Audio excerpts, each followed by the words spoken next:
Apakah perubahan itu harus Dilihat orang lain dan diucapkan ke orang lain? Menurut saya tidak, karena kalau Anda sudah sungguh-sungguh berubah, perubahan itu tidak harus diucapkan, tapi bisa dirasakan oleh orang-orangnya. Dan saya bisa kasih salah satu contohnya nih, sebenarnya mulai dari sejak hampir 2 tahun yang lalu berarti kan, saya mulai lebih punya quiet time, personal time pagi-pagi. Saya setiap pagi itu biasanya sekarang saya bukan hanya berdoa, tapi saya juga mendengarkan firman. Biasanya sambil make up, bukan hanya mau make up wajah, tapi saya juga mau make up hati, ya dengerin sermon gitu kan setiap pagi. Pokoknya bangun pagi saya punya waktu supaya saya bisa have my own quiet time, memulai hari dengan hal yang baik dan mengisi jurnal saya gitu. Dan itu setiap hari saya lakukan. Oke, dan of course saya berharap bahwa sebenarnya ini bukan hanya terjadi kepada saya, tapi kan juga kalau bisa sih keluarga saya juga, anak-anak saya juga, suami saya juga dan seterusnya gitu. Nah, tapi ada satu hal yang menarik adalah karena setiap pagi saya melakukan hal itu, dan jadi setiap pagi nih ketika kalau suami saya lagi bangun, dia selalu ngeliat saya. Dia pasti lagi ngeliat saya lagi dandan sambil lagi dengerin sermon gitu kan. Terus kadang-kadang saya pasti nulis diary dan seterusnya bla bla bla. Setiap hari dia lihat itu terus sampai suatu hari dia komentar, "Kamu nih mau jadi pendeta ya? Kok setiap hari dengerin sermon terus?" Kenapa? Karena itu suatu hal yang nggak biasa. Dia nggak pernah seumur hidup, mungkin berapa tuh berarti 20 tahun lebih, 22 tahun bersama saya, dia nggak pernah ngelihat istrinya segitu setiap hari dengerin sermon setiap hari, setiap pagi. Begitu dia bangun pagi, dia keluar ambil minum, itu pasti kan sebelah saya gitu kan. Dan dia ngeliat itu, dan ketika dia sampai bisa berkomentar gitu, "Wah, kamu sampai mau jadi pendeta ya dengerin itu tiap hari," gitu kan.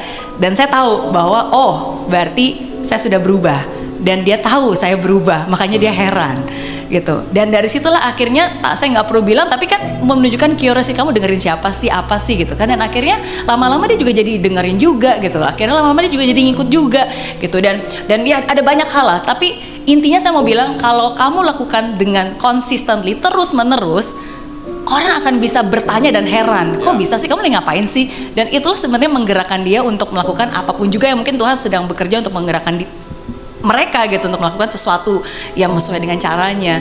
Jadi itu sih nggak perlu dikatakan, tapi kalau itu sudah sungguh-sungguh perubahan pasti bisa dirasakan sih.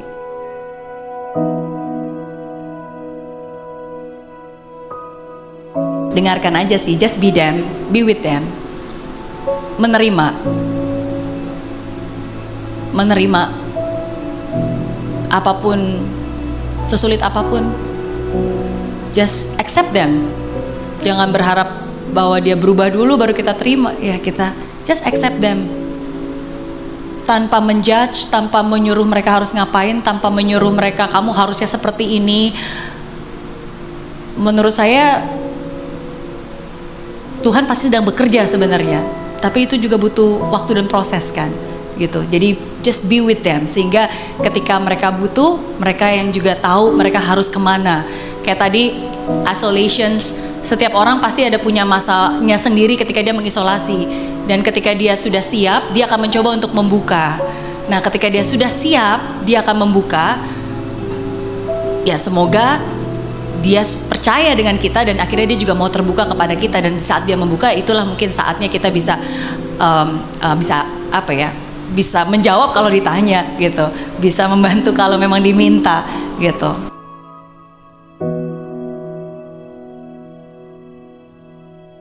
Anak itu pasti mereka juga rindu gitu untuk bisa meluangkan waktu sama orang tuanya tanpa disuruh-suruh. Karena kalau setiap kali kita ngomong sama mereka cuma kayak disuruh, "Kamu ini ya, jangan lupa belajar ya.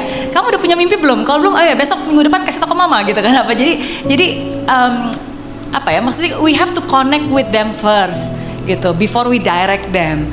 Jadi of course kita sebagai orang tua, kita pengen mendirect mereka, kita pasti pengen memberikan arahan dan seterusnya, tapi we have to communicate and we have to connect with them gitu. Dan untuk bisa melakukan hal tersebut, makanya saya selalu bilang ngobrol itu penting, ya kan. Nah, makanya ngobrolin yang nggak penting, yang penting ngobrol.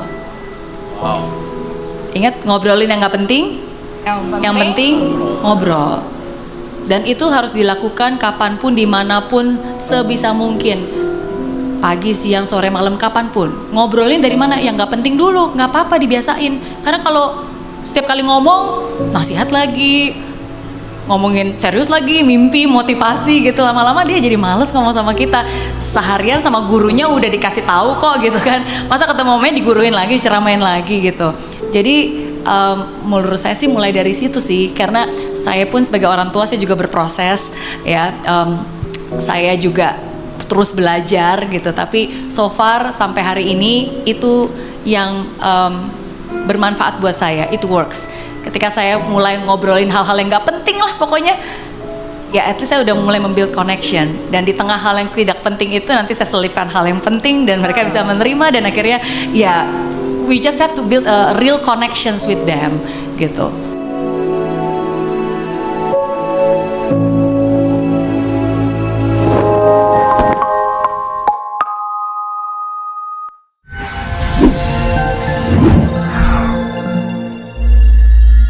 Di aplikasi Mary Riana tersedia lengkap video-video YouTube terbaru saya, artikel yang up to date, post inspirasi, koleksi merchandise, workshop dan seminar yang bisa kamu dapatkan free, dan download sekarang juga gratis.